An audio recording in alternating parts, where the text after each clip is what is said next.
The government's doing is absolutely atrocious. That was going to be my next question, what you think about Keir Starmer and the current government. Mate, I once voted Labour because it was being run correctly, the country was doing well.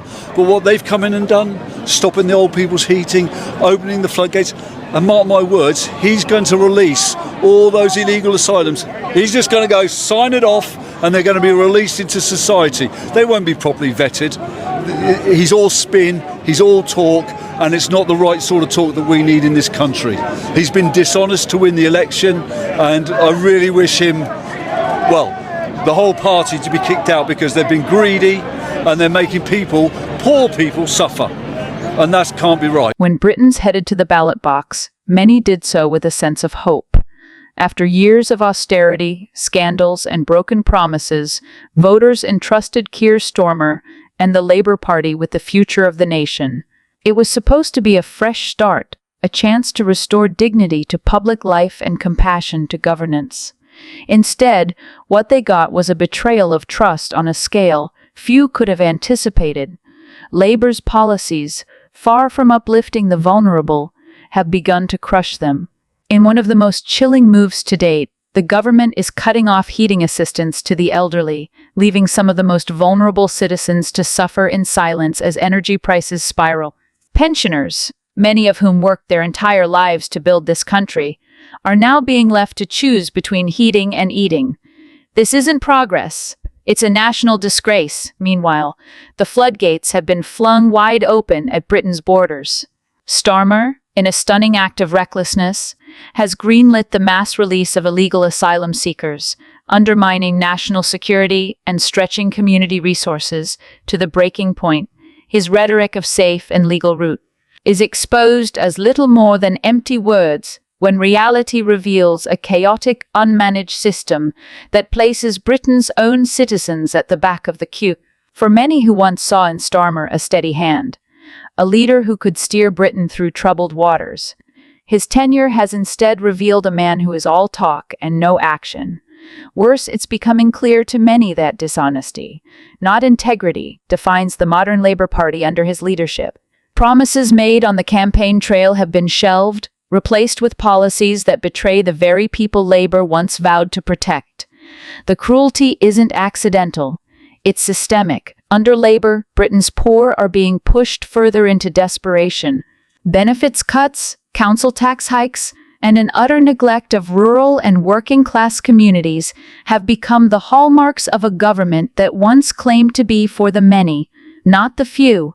The slogan now rings hollow, a bitter joke to those struggling to survive. The mood across Britain is changing. Disillusionment is turning into rage. Trust has been shattered. For many, there is only one hope left, that the Labour Party faces the full wrath of the electorate and is cast out at the next opportunity. Only then, perhaps, can Britain begin the slow, painful task of rebuilding trust in its broken political system. Keir Starmer promised better. He delivered betrayal. And now the people are watching, and they will not forget. Is Kemi really actually cutting through? Does she have the ability to cut through, or was she always doomed from the start? No, I think she does have the ability to cut through. And as I say, this week demonstrated a very clear example of her ascendancy over Starmer on a critical issue that matters to millions of people.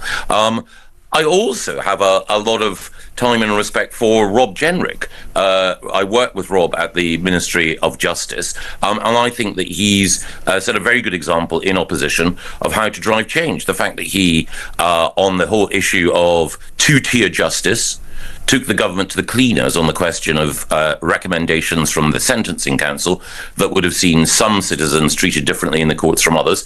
He did a great job there. And I think, the lesson I think we can both take from the last 5 years and indeed the last 14 years is that when there's Tory leadership speculation, it actually ends up only weakening everyone in the Tory team.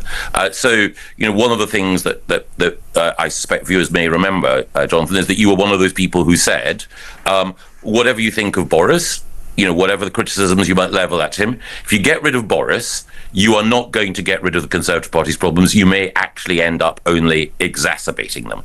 And I think the wisdom that you showed then, which is don't panic, stick together, make sure that you concentrate on the arguments, not the personalities. I think that's good advice that people should take now. Lord Michael Gove has issued a stark warning.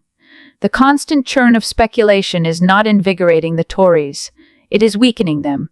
Speaking candidly, Gove described the ongoing internal chatter about leadership contests as corrosive, warning that it actually ends up weakening everyone in the Tory team. In a party already battered by electoral bruises, public frustration, and internal factionalism, Gove's comments hit hard. At a time when stability is critical, the suggestion that the Conservatives are caught in an endless cycle of self-doubt only fuels narratives of decline. Yet amid the chaos, Gove was keen to spotlight one rising star. Business Secretary Kemi Badenoch. In a rare moment of unambiguous praise, Gove declared that Badenoch does have the ability to cut through, a rare and valuable quality in today's hostile political landscape. He pointed to Badenoch's performance this past week as evidence of her growing dominance, specifically highlighting her ability to outflank Labour leader Sir Keir Starmer.